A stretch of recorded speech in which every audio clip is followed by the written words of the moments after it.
Kinontra ng ilang eksperto ang naging desisyon ng Korte Suprema na unconstitutional ang impeachment complaint laban kay Vice President Sara Duterte.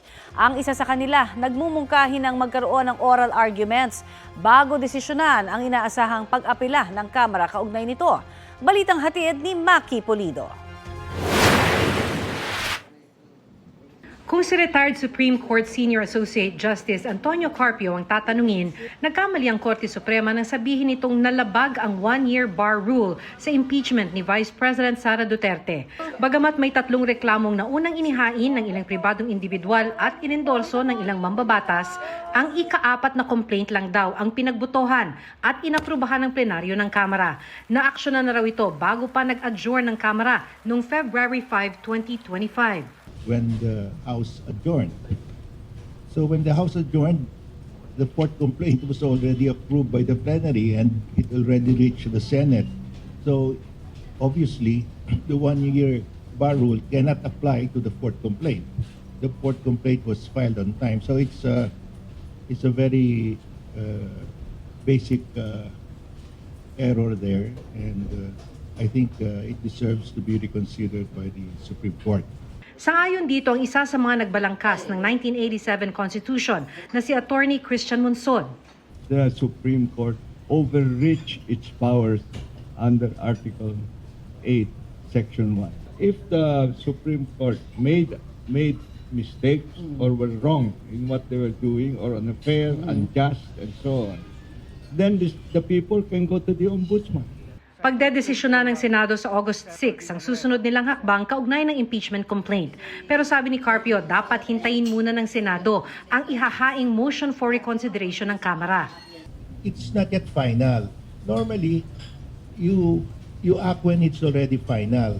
Because there's a chance, because it's not yet final, there's still a chance it could be reversed or changed because there's a motion for reconsideration. Sana raw, sabi ni Carpio, itama ng Korte Suprema ang desisyon nito. Payo niya, magpatawag ng oral argument bago desisyonan ng motion for reconsideration na ihahain ng Kamara. In very important constitutional cases, always there will be a oral argument because it is in the oral argument where you can really see the entire picture. Maki Pulido nagbabalita para sa GMA Integrated News. Humiling sa Korte Suprema ang ilang taga-suporta ng pamilya Duterte na patawan ng indirect contempt. Ang ilang bumatiko sa desisyon ng Korte tungkol sa impeachment complaint laban kay Vice President Sara Duterte. Sa isang petisyon, inireklamo ni Attorney Ferdinand Topacio si Presidential Advisor for Poverty Alleviation, Larry Gadon, dahil sa pagtawag niyang tuta sa Korte Suprema. Sagot ni Gadon, estilo lang daw ito ni Topacio para mapansin ng publiko. Sa hiwalay namang petisyon ni Attorney Mark Tolentino at Rolex Suplico, inireklamo sina Akbayan Party List Representative Percival Sendanya at political analyst Richard Heydarian. Sagot ni Sendanya, matagal ng strategy ng mga Duterte ang pangtotrol, pati ang pambibiktima gamit ang legal harassment. Si Heydarian naman naniniwalang hindi papansinin ng Korte Suprema ang ganitong petisyon. Ito ang GMA Regional TV News.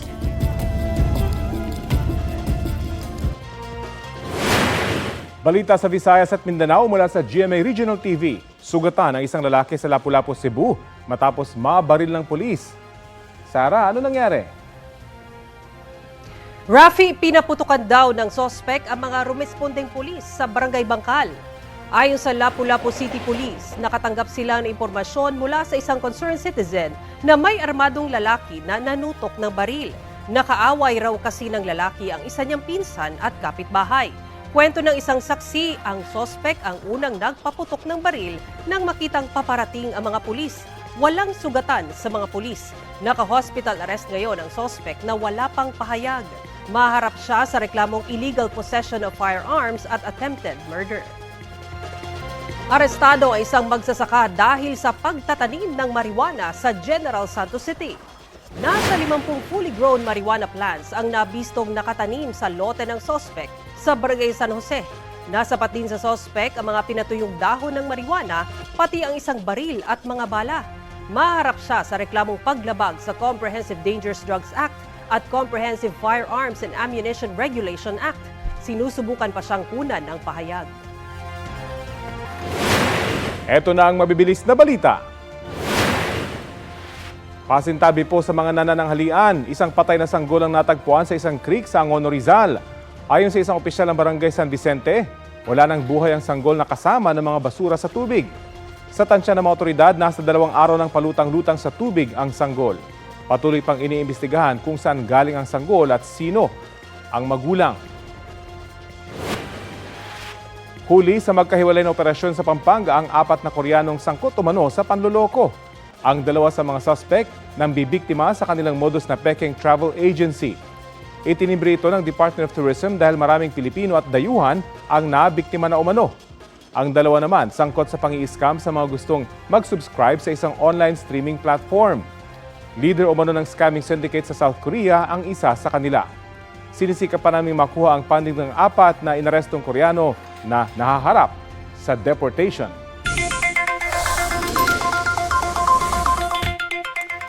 Kahit nakaalis na po ng Pilipinas ang mga bagyo, ramdam pa rin po natin ang hagupit ng masamang panahon sa pagtaas naman ng mga presyo ng ilang isda. Balitang hatid ni James Agustin. Sumipa sa 260 pesos per kilo ang bentahan ng bangus na galing sa Dagupan, Pangasinan sa Blumentritt Market sa Maynila.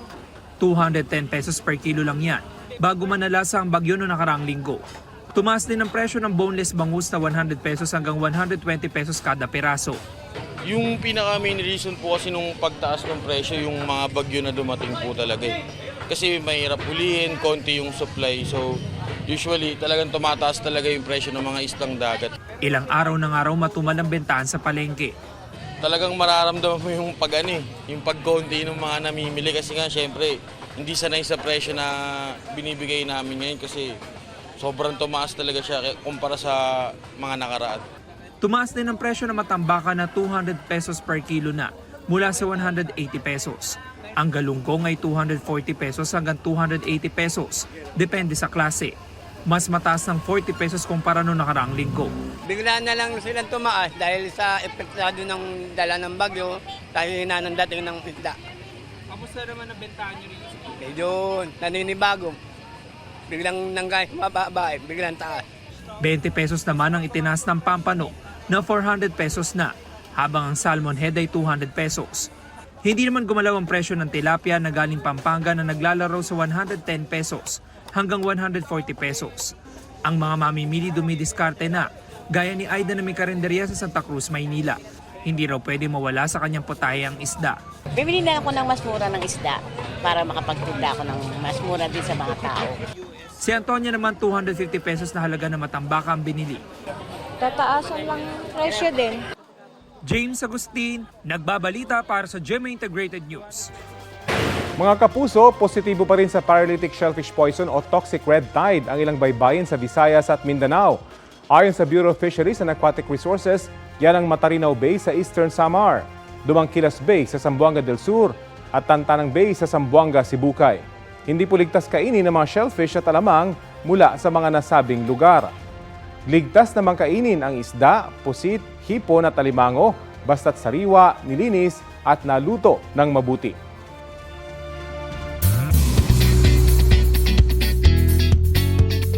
Huwebes latest na mga mare at pare! Sinimulan na ni Asia's multimedia star at Stars on the Floor host Alden Richards ang pagtupad sa kanyang childhood dream na maging piloto. Kahapon ang first day ni Alden sa isang aviation school sa Clark, Pampanga. Na-experience ni Alden ang ilang flying situation sa tulong ng flight simulator, tulad ng turbulence, pati na ang pag-take off, mid-flight at hanggang landing. Sabi ni Alden, time management is the key. There's no such thing as a busy schedule when you make time and you have time management. Time management is the key. And after I graduate, I'm gonna be able to fly a commercial plane. Excited na rin daw si Alden para sa GMA Gala 2025 this Saturday. Ready na raw ang suit na kanyang susuotin.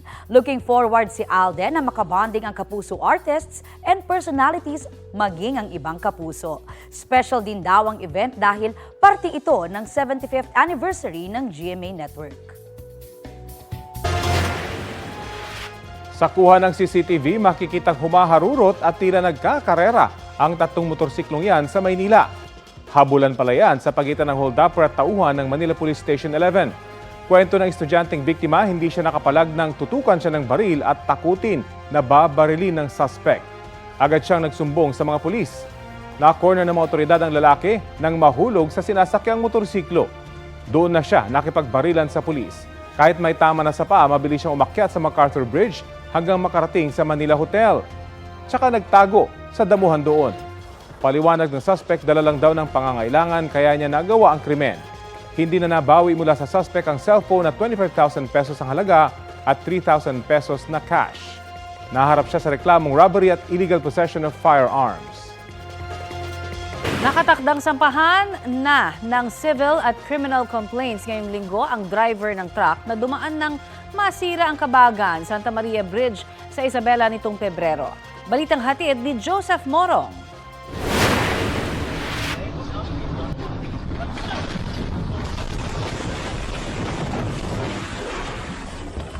Nitong Pebrero, bumagsak dahil sa bigat ng dumaang truck ang Kabagan Santa Maria Bridge sa Isabela.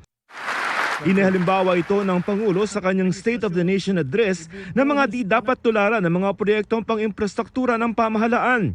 Ginastusan ng taong bayan ng 1 bilyon. 10 taon tinayo. Nung binuksan, ilang araw pa lang, giba na agad.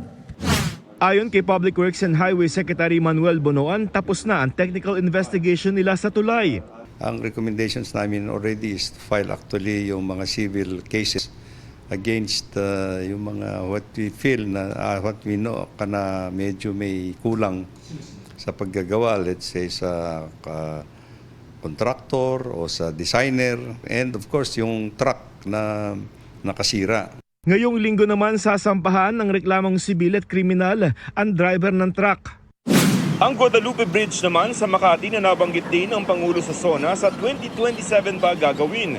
Pero ngayong taon na raw sisimula ng paggawa ng mga detour bridge sa magkabilang gilid na inaasahang matatapos sa unang quarter ng 2026. Matagal nang inirekomenda ng Japan International Cooperation Agency o JICA na kumpunihin ito dahil sa mga crack at hindi kakayanin ang malaking lindol. Ang kukumpunihin lang naman namin dyan yung outer structure, hindi yung buong Guadalupe. Pero hindi namin gagalawin muna yung, yung structures sa 2026 kasi nandyan yung ASEAN meeting. So we don't want to disturb actually the traffic in that area. Joseph Morong nagbabalita para sa GMA Integrated News.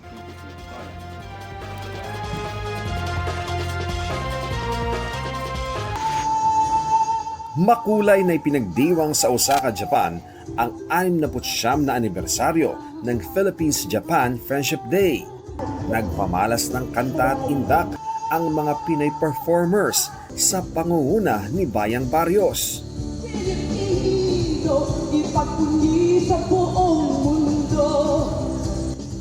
Sunod ang pagrampa ng mga modelo sa isang fashion show, tampok ang mga disenyo ni Fern Amato, isang Dubai-based Cebuano designer. Ang pagtatanghalay nagpakita sa matingkad na kulturang Pilipino at natatanging talento ng mga Pinoy. Nagdiriwang man ng mahalagang okasyon, hindi nakalimutan ng ating mga lider ang mga biktima ng mga nagdaang bagyo at pagbahang epekto ng hanging habagat.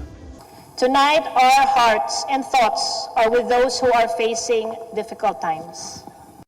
It is in moments like this that we are reminded of our strength found in unity and the enduring friendship between the Philippines and Japan, built on empathy, support, and shared hope. Ayon sa Consul General ng Pilipinas sa Osaka, kasama sa malalim na ugnayan natin sa Japan, ang tulungan pagdating sa pagharap sa mga kalamidad at sakuna. Kapag bumibisita kami sa mga governors ng ibang probinsya dito sa Japan, kung anong maaring best practices na matututunan natin pagdating sa kanilang ginagawa sa tsunami, sa bagyo, sa landslide, sa lindol, ano yung ginagawa natin at ano naman yung pwede nating ibahagi sa kanila pagdating sa mga lakas natin sa mga ganong klaseng sakuna. Hindi raw basta-basta ang relasyon ng Pilipinas sa Japan dahil pinatibay ito ng malalim na ugnayan at pagtitiwala ng ating mga bansa pati na ng mga mamamayan nito. As we approach the 70th anniversary of diplomatic normalization and the 15th anniversary of our strategic partnership in 2026, moments like these remind us that Japan and the Philippines are not merely neighbors connected by the ocean, but the partners united by shared values, common aspirations, and mutual respect. We honor a friendship that has stood firm for 69 years. A friendship woven not only by diplomacy and treaties, but by shared experiences, mutual respect, and the enduring ties between our peoples.